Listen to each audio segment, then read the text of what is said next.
What's up, guys? It's Kayla here. Let's read. Welcome back to our channel. Before we get started, click that subscribe button, turn on all post notifications, and give us a huge thumbs up. Today we're going to be reading chapter 14 of There's a Boy in the Girls' Bathroom. Here we go, I guess.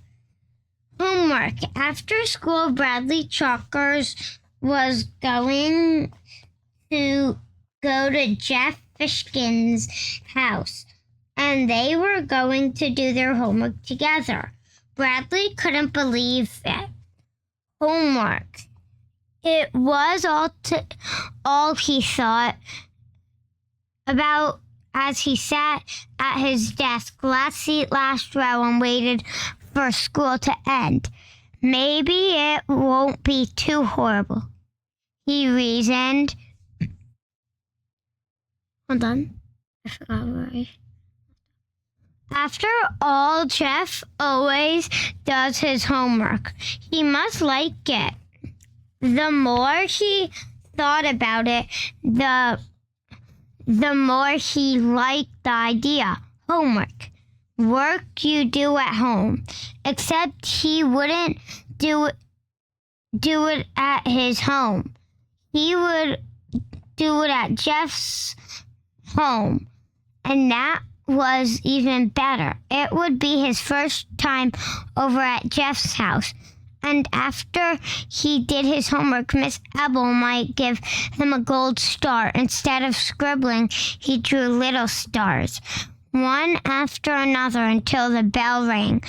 But first they had to beat up those girls. Come on, let's go, he said, hopping out of his seat. Just a sec, said Jeff. He got a book from his desk. Oh, do I need one of those? Bradley asked. He hadn't realized that in order to do his homework, he would need to bring his book home.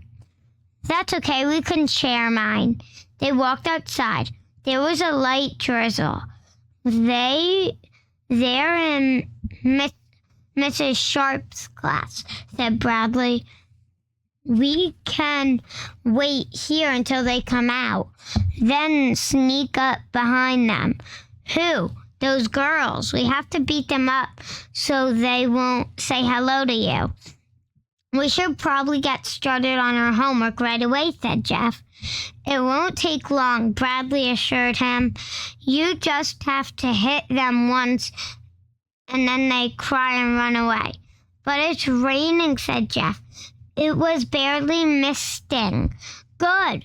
We can push them in the mud and get their clothes dirty. Girls hate it when their clothes get dirty. They stood about 10 yards away from Mrs. Sharp's door and waited. Several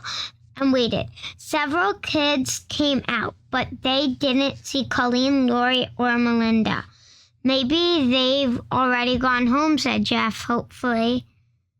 No, girls always take a long time to leave class, Bradley explained.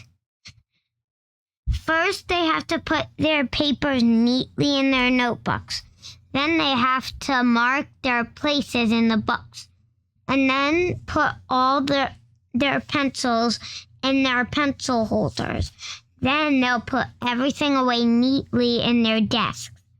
He said it as though was the most disgusting thing anyone could do. Here they come. Melinda, followed by Colleen and Lori, came out of Mrs. Sharp's room. Bradley put his finger on his lips. Then he and Jeff... gotta flip the page. Then me and Jeff walked after them. Keeping their distance, they followed the girls around the side of the building and along the sidewalk away from the school. Let's just go home, said Jeff. The homework might take a long time. Girls kick, warned Bradley. They don't know how to punch, so they try to kick you. He quickened his pace until he was just a few steps behind the girls. Jeff lagged a little behind. Lori was the first to turn around. Ooh, Bradley Chalkers, she said, making a face. Lori Loudmouth, snapped Bradley, the ugliest girl in school. Melinda and Colleen stopped walking and turned around too. Grow up, Bradley, said Melinda. Make me, he replied. Hello, Jeff, Colleen said very quietly. Hello, said Jeff. Quit saying hello to them, said Bradley.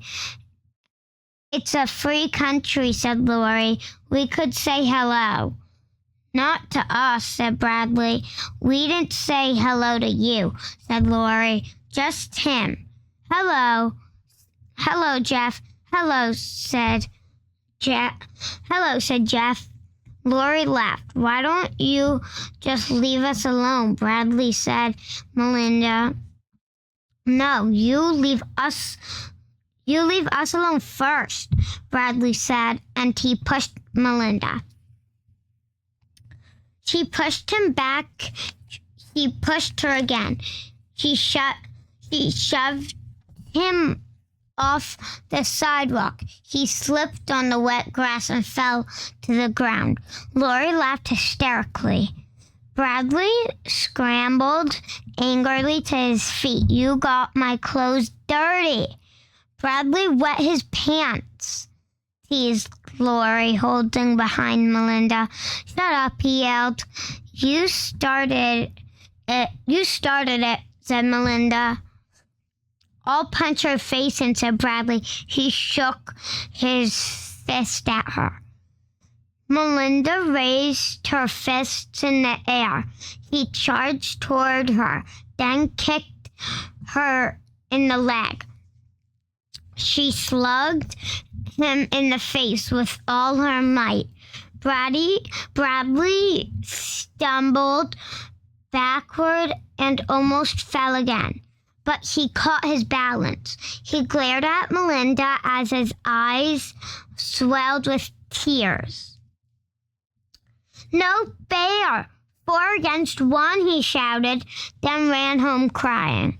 Well, guys, thanks for watching. Make sure you give us a huge thumbs up. Click that subscribe and turn on all post notifications. See you guys next time. Bye! Come back for chapter 15. See you there, but if you want to see me there, you've got to come. Bye!